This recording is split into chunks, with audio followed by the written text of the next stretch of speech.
Bill Gates, the man every government, mainstream media outlet and elite looked up to. He spent millions on crafting the perfect image of the wonderful wise old billionaire who publicly planned to give all of his money away. I'm super excited that that'll be over $200 billion that we'll give away during that time period, and that we'll be able to save tens of millions of lives. But now, that image is being recognized for what it really is, a desperate attempt to hide the true darkness laying beneath it. Recent findings in the Epstein files make the claim that he slipped STD antibiotics into his wife's food, after he himself got infected on the island. And trust me, as you'll see later on, things get so much worse. It's really that bad that he's been forced to cancel his latest public appearances. And his ex-wife Melinda, the one he publicly appeared to build his empire with, is now publicly denouncing him. Well, let me say this. I think we're having a reckoning as a society, right? No girl should ever be put in the situation that they were put in by Epstein and was going on with all of the various people around him. So whatever questions remain there of what I can't even begin to know all of it, those questions are for those people and for even my ex-husband. They need to answer to those things, not me. And all it took was one unsent email to confirm something people had been theorizing about for years. Now that the truth has started to trickle out, Bill has been forced to admit to at least 2 affairs with Russian women. In a town hall meeting with employees, Gates admitting to 2 affairs with Russian women and what he says about the photos of him in the Epstein files. And it makes you wonder, what else has he been hiding? Whether it be him becoming the largest landowner in the US, or buying out the World Health Organization, or convincing the public that they should be locked in their homes, or presiding over the World Economic Forum, all while secretly chilling out with Jeffrey Epstein. Everything starts to become obvious about this guy when you really look at his creepy behavior subtly coming out in his pre-planned public appearances. What did you do when you found out about his background? Well, I've said I regretted having those dinners, and there's absolutely nothing new on that. Well, he's dead, so, in general, you always have to be careful, It's like, he's dead now, so you have to be careful.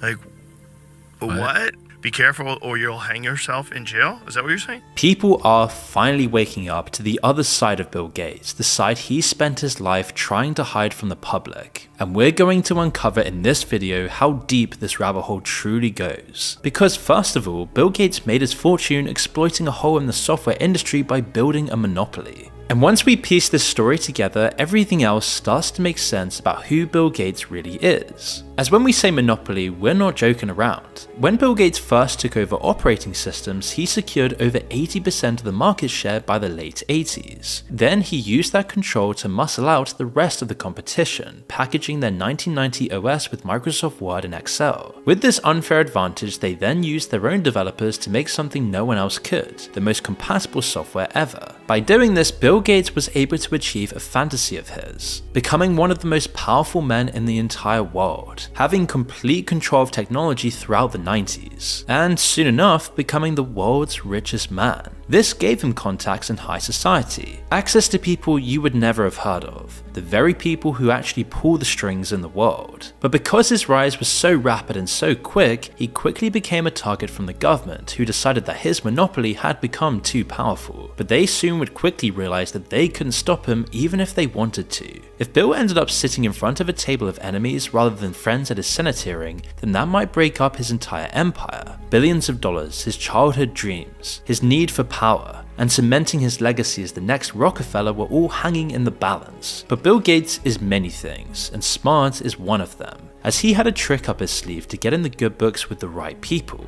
and that was with philanthropy. You see, in 1994, Bill Gates was realizing his public perception was looking terrible. As he rose up with more and more power and control over the world, his billionaire status wasn't seen favorably by most. So if you're the world's richest man, one of the most powerful men in the world, what can you do to make people like you, so that people don't go investigating your personal private life? Well, that would be through founding a charity. so he created his first called the William H. Gates Foundation after his father. He used it to funnel parts of his vast fortune into philanthropy. They were tiny compared to his net worth, but still more than enough for his needs. Meanwhile, he openly defied a 1995 ruling by the Department of Justice to relinquish his new monopoly on internet browsers. But Gates knew that he could get away with this if he played his cards right, especially if he could use the charity card to his advantage, and looked like he was just doing all of this work to give back to the people. Now at first, he didn't need to save the world or feed the hungry children of Africa to influence the right people. Instead, Gates started small and close to home. Coincidentally or not, it was also a world which most of the Senate came from, the elite education system. He knew that this would not only help his public perception by looking like he was giving all of this money back to the people of his country, but he also knew he'd get the right connections by targeting the right people. Which is why the William H. Gates Foundation's first work focused on scholarships, entry programs, and grants and donations to colleges. One 1998 donation of $20 million to Duke University created a program to fast-track high-performing students into the world of the elites. It was just one of many, and for the first few years this was pretty much the only thing that the Gates Foundations even did. And we can see the reasons behind this strategy very clearly in hindsight. Elite education was where so many politicians come from, where they had built their connections and their base of power. You can be sure that they still all talked to their old friends at the colleges, and that they all kept an eye on the top of the education system. The move also played into Gates' direct interests, giving him direct access and making the top students in the country feel indebted to him and his company. By the mid-90s, people were beginning to understand that the internet was the future. It was like the AI craze today, but actually real and useful. People also understood that Bill, Microsoft, and their monopoly were perfectly situated to add it to their empire. In this interview from 1996, he barely even bothered to defend it, or even push back on the accusation that he had almost complete control of the industry. Quoted, I think, someone as saying that Microsoft will be the most powerful company in the history of business enterprise in the 21st century, or certainly the most powerful company in a long time. Do you see that? No, I really don't. We're a company that makes tools, and Windows, it's a tool. What's the market share of Microsoft operating systems? Oh, it's a little hard to measure because it always depends on if you include piracy or what types of systems, but it's certainly in the 70, 80, 90% range. Pretty good market share, I'd say. Right. We're just a software supplier, but we're hoping to I know you don't make the computer, but you want your software to run those. If people want to buy it to do those things, we're going to try and make it so easy to use that they find that a great decision. So much better position than everybody else, and you know it. Your company probably today is better positioned to do what it wants to do and realize its dreams than it's ever been at any time in its history. Better positioned.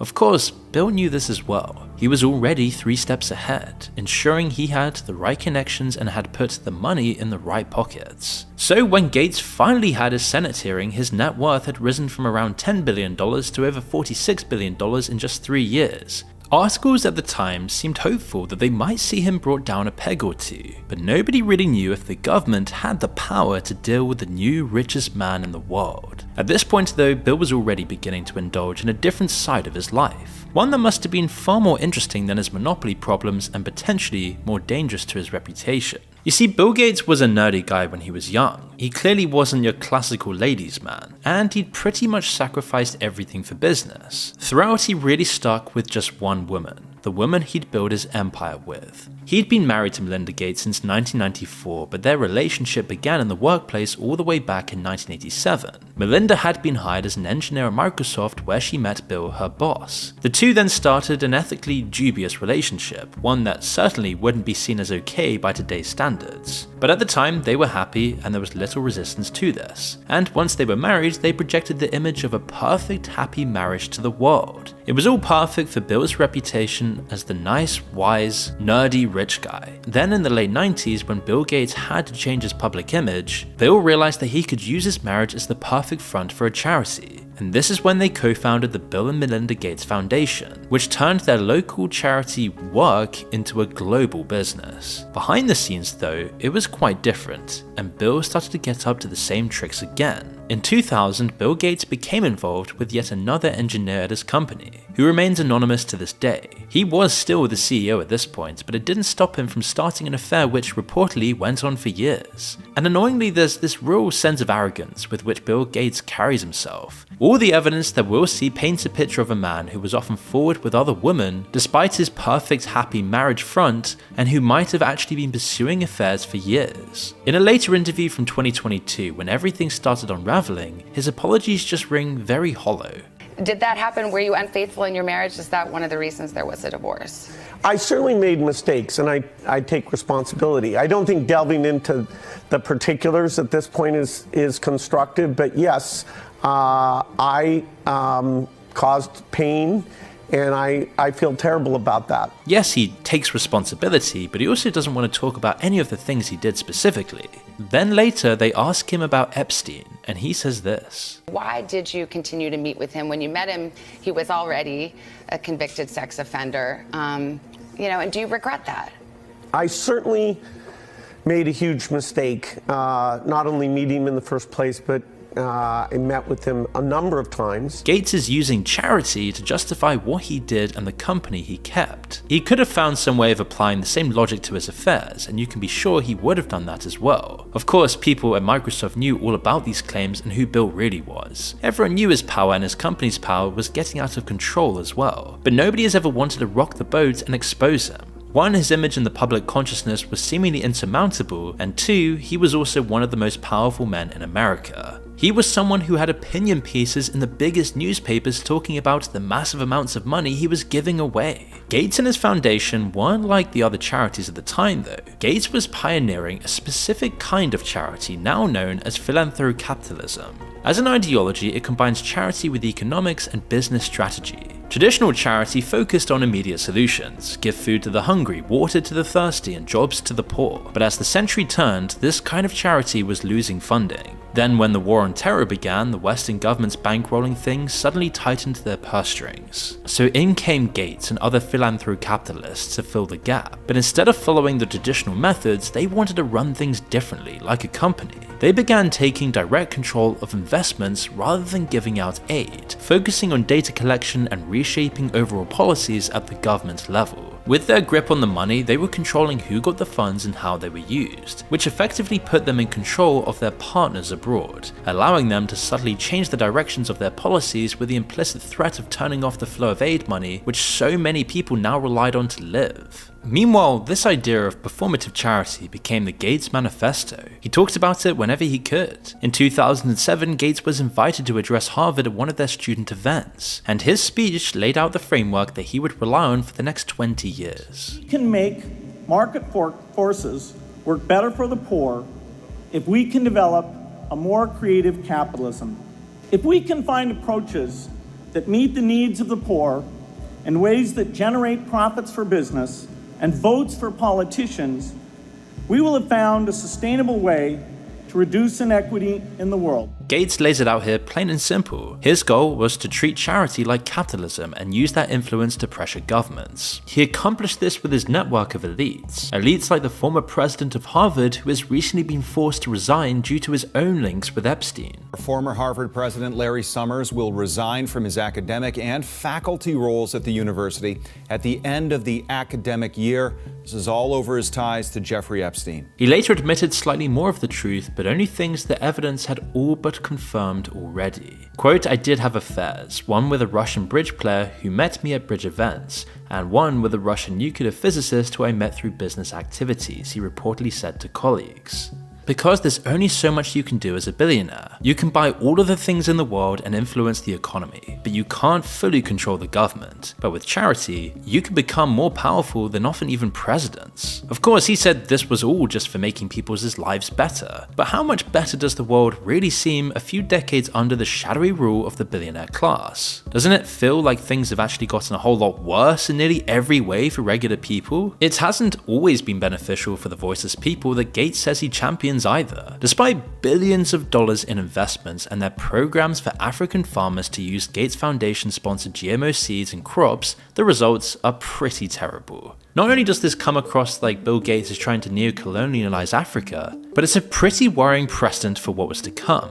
You see, most of the world has gotten far better at farming, technology has improved, and we're just more efficient. But agricultural production in Africa, where Gates puts most of his focus, has actually dropped by 10% between the mid-20th century and the early 2000s. Critics claim this is because Gates and other philanthrocapitalists sponsored people to farm single crops for the export market. These kinds of farms are weaker than varied ones. They're heavily dependent on volatile global markets for their chosen crop, and they're much worse when it comes to feeding people. The benefits to Gates, though, are obvious. He gets to influence public policy around the world, and he gets to write it all off and pay less tax, effectively meaning that taxpayers are subsidizing all of this. But the best part of this kind of charity work is the publicity it gives him. A steady stream of newspaper reports and TV spots about his charity work legitimized his place at the top, and made it that much harder for his alleged victims to speak out. People who would appear in the Epstein files years later, standing arm in arm with Bill Gates and with their faces blacked out to protect their identities. This was also a strategy that a different billionaire philanthropist used to cultivate an image. When he was alive and active in high society, Jeffrey Epstein used his charity as a shield and a way to justify his lifestyle, while also using it to network,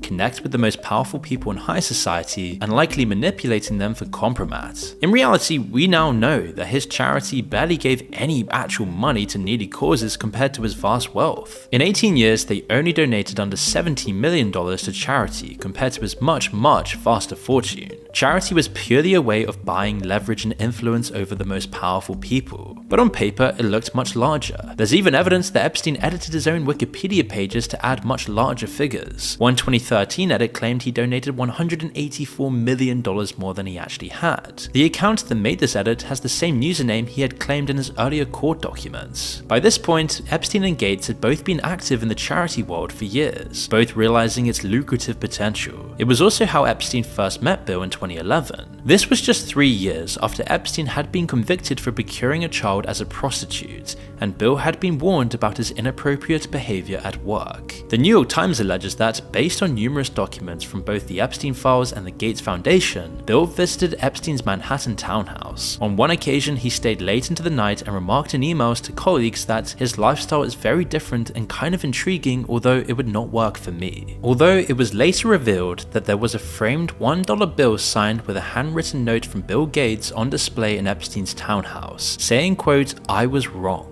Later on, a spokesperson for Gates said that the quote about it not working for me was actually just referring to the decor. But in an email from the time, he said, quote, "A very attractive Swedish woman and her daughter dropped by, and I ended up staying there quite late." It doesn't sound like he was only admiring the curtains and the armchairs when he visited, and it seemed to contradict this interview he gave in 2026. It's factually true that I was only at dinners. I never went to the island. I never met any women. And so, the more that comes out, the more clear it'll be that although the time was a mistake, it had nothing to do with that kind of behavior.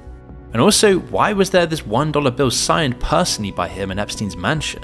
He also did in fact meet women. We have photo evidence in the Epstein files that he did. Whether or not he did any more than meet them is still an allegation rather than a fact, but we know he was there. The photos show Gates standing close to 2 women, both of which have had their faces blacked out. And according to the FBI, all of the redactions to the Epstein files have been made to protect the identities of the victims. So it leaves it all up in the air. Were these people victims, and was it Bill Gates who was the victimizer? Gates and Epstein also had intimate business connections. They were both linked by JP Morgan. In 2011, Gates was in the process of creating an investment fund with them to assist in his vaccine rollout across the developing world, another way he increased his soft power. Epstein, meanwhile, often brought them wealthy clients while also banking part of his immense fortune with them. The most shocking revelations, though, the ones which probably led Gates to cancel his recent public appearance, are potentially much more damaging and could lead to a criminal investigation if proven correct. But remember, Bill Gates has literally spent a lifetime cultivating the kind of soft power that insulates him from the kinds of consequences that regular people might get for their crimes. Since the forming of his foundation in the late 90s, Gates has always targeted the things that people need the most. Healthcare is what he'll always talk about, but farmland is another obsession of his, and he keeps that far more quiet, especially when it comes to his domestic holdings. With about 250,000 acres, an area that's nearly the same size as Hong Kong, Gates is the #1 private owner of farmland in the US. He can test out his GMO crops on this farmland, run his own experiments, and control a sizable portion of the agricultural industry, just by using a remarkably small portion of his overall wealth. Meanwhile, he's still making money with all of the leases. Really though, this is still all about the image and access it gives him to power. First, it gives him a legitimate reason to intervene or be consulted on major policy decisions when it comes to agriculture. Plus, owning land has always been the traditional source of power and respect in the world. It's the definition of a finite resource, one that will always go up in value as more people are born. Gates made sure that he had reach in a wide array of government interests, especially in vaccines. This was the Foundation's key interest in developing countries throughout the 2010s, pushing massive programs which administered vaccines across the developing world. Continually pushing this as their #1 goal gave Bill Gates and his foundation immense power within the wider healthcare world. They're also the second biggest funder of the World Health Organization. The Gates Foundation decides what they do with the money they give them, and in 2018 to 2019, they gave over $500 million to the World Health Organization. When the pandemic happened, something that Gates had actually predicted years before in a TED Talk, he immediately rushed to capitalize on this,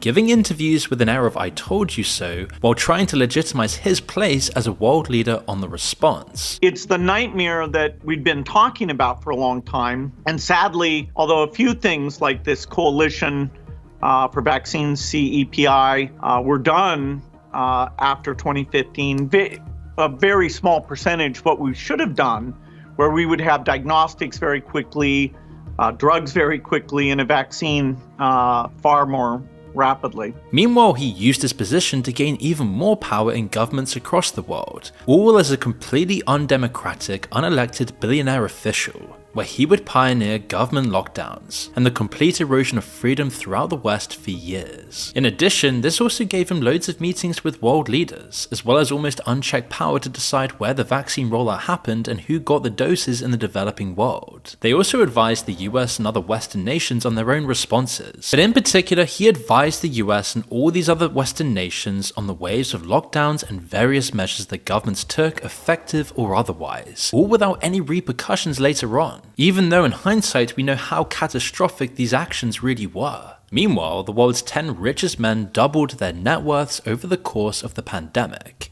This closeness to power gave something money couldn't for Bill Gates. It gave him yet more insulation against the chaos of his own dark private life. In 2019, the first Epstein allegations began to emerge about Gates. His private life began to fall apart, and his wife began divorce proceedings, but in the public eye, he was still untouchable. The idea that he could have too much power was decried as a conspiracy theory. You were just seen as a crackpot for even talking out about this guy. He was still seen as one of the most respected billionaires out there. His perfect image he'd spent decades working on had really done wonders. People were looking up to him as this wise elderly figure. But then that same year, small cracks began to emerge. Microsoft then learnt of the affair he had started in the year 2000. He had left the CEO position long ago, but it seems like this was the final push that got him off their board altogether. Although Gates does deny this himself. In 2021, the divorce then became public, and more Epstein details emerged, like the pictures of Gates with the woman and the evidence that he had once been a passenger on Epstein's private plane. It sounded a lot more than the charity dinners that Gates claims were their only contact. You know, I had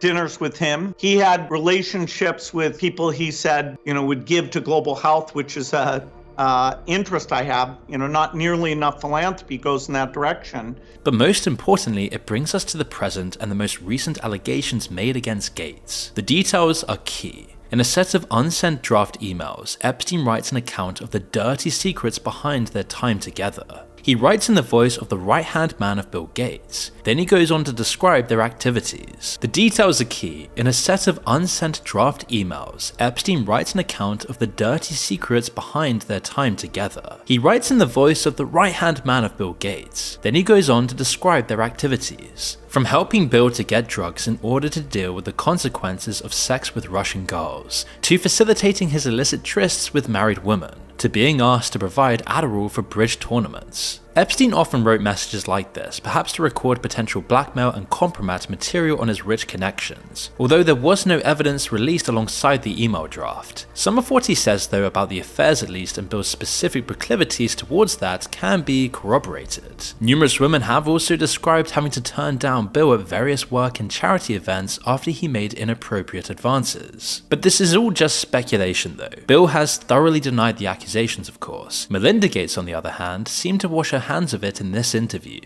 Unexpected, beautiful place in my life.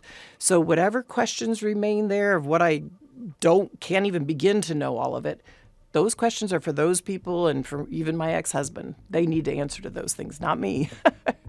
Well, and I am so happy to be away from all the muck. She was a part of that world for many decades, and like other elites, she isn't going to say anything of substance about her own personal experiences. In February of 2026, shortly after these allegations emerged, Gates cancelled an appearance at an AI summit, and it was the first step on his inevitable path of public disgrace, but it's still light years away from any actual consequences. So far, despite the massive amounts of evidence of a wide-reaching conspiracy, we've only really seen one arrest in the fallout of the Epstein files. The scapegoat chosen was former Prince Andrew, and he's been the only elite to suffer any real penalties, and it isn't even related to trafficking at all. Instead, it's like a pathetic version of Al Capone getting locked away for tax evasion instead. It is, hopefully though, the first domino of many. The people at the top with the power to change things refuse to acknowledge the elephant in the room. The most likely outcome if the outrage continues is that we will continue to see these kinds of symbolic things. Elite perpetrators facing comparatively minor consequences